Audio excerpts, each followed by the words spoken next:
Hai semuanya, perkenalkan nama saya Inka Loregiu. Saya dari Universitas Pembangunan Indonesia Manado, Fakultas Teknik Sipil semester 6. Di sini saya akan mempresentasikan pengelolaan sumber daya air. Di sini saya akan menjelaskan tentang permasalahan sumber daya air dan upaya penanggulangan masalah tersebut. Studi kasus Dasbone Provinsi Gorontalo. Pengelolaan sumber daya air tidak dapat dipisahkan dari pengelolaan sumber daya alam lainnya. Tujuan pengembangan dan pengelolaan sumber daya alam secara terpadu adalah tercapainya pemanfaatan semua sumber daya alam secara efisien dan efektif. Tujuan ini akan menuju ke perlindungan sumber daya air dan peningkatan upaya pelestarian lingkungan. Daerah aliran sungai atau DAS Bone merupakan bagian dari Satuan Wilayah Sungai Limboto Bolango Bone yang sebagian besar berada di wilayah Kabupaten Bone Bolango, berhulu di Pegunungan Perantanaan dan Pegunungan Tilontuade yang membentang dari timur mengalir ke barat dan bermuara di Teluk Tomini. Kota Gorontalo, Dasbone secara administratif terdiri dari satu kabupaten dan satu kota, terletak di Kabupaten Bone Bolango dan Kota Gorontalo. Dilihat secara topografis, ekosistem daerah hulu Dasbone mempunyai fungsi sebagai perlindungan dan daerah hilir merupakan daerah manfaat. Daerah hulu memiliki peluang hak guna air yang lebih besar dibanding daerah hilir. Melihat permasalahan tersebut, maka diperlukan suatu kajian sistem manajemen DAS yang sesuai dengan kondisi DAS bersangkutan.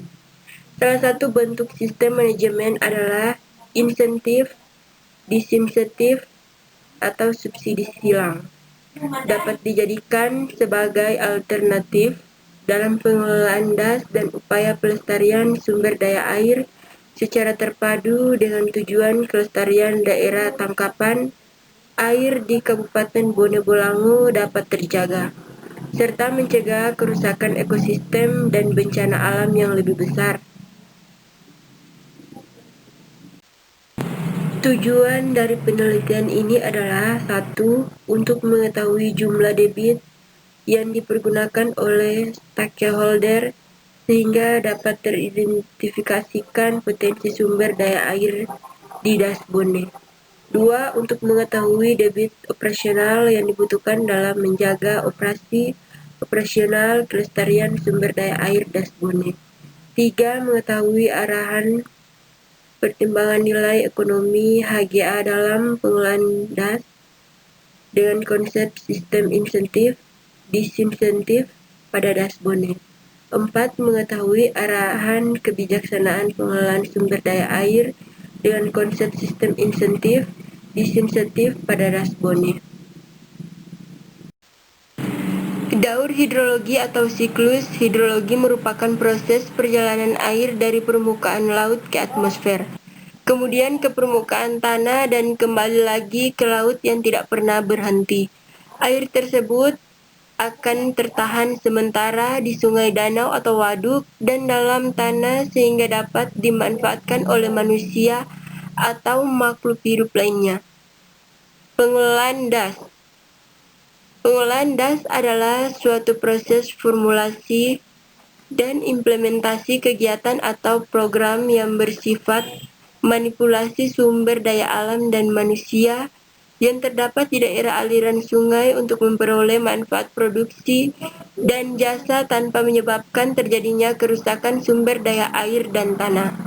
Termasuk dalam pengelolaan DAS adalah identifikasi keterkaitan antara tata guna lahan, tanah dan air, dan keterkaitan antara daerah hulu dan hilir suatu DAS Asdak 2004. Di sini kita dapat melihat gambaran wilayah, sumber daya air dan peningkatan upaya pelestarian lingkungan.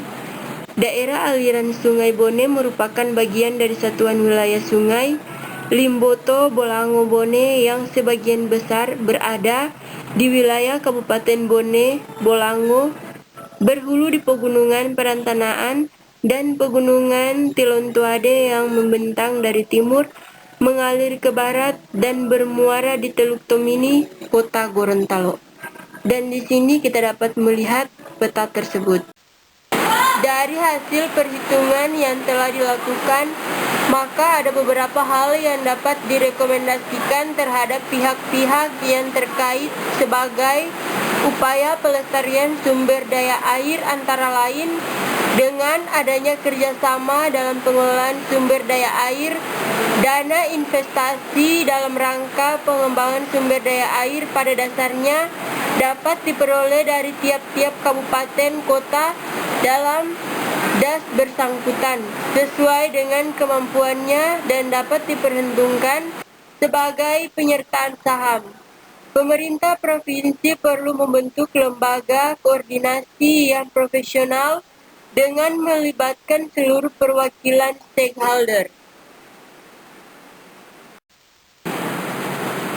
Hasil dari penelitian ini dapat dipergunakan sebagai masukan dalam penyusunan kebijakan, terutama mengenai pembagian peran bagi pemerintah daerah otonom yang wilayahnya masuk dalam suatu das tertentu. Dan kebijakan tersebut sebaiknya dikuatkan dalam peraturan daerah setelah melalui pembahasan dan diskusi di antara pemerintah yang bersangkutan. Dalam kurun waktu tertentu, model matematik yang dibangun perlu dijustifikasi kembali, terutama mengenai besaran koefisiennya sehubungan dengan adanya perubahan baik kondisi fisik atau karakteristik das, ataupun perubahan kondisi sosial ekonomi dari tahun ke tahun dalam analisis harga dasar air baku.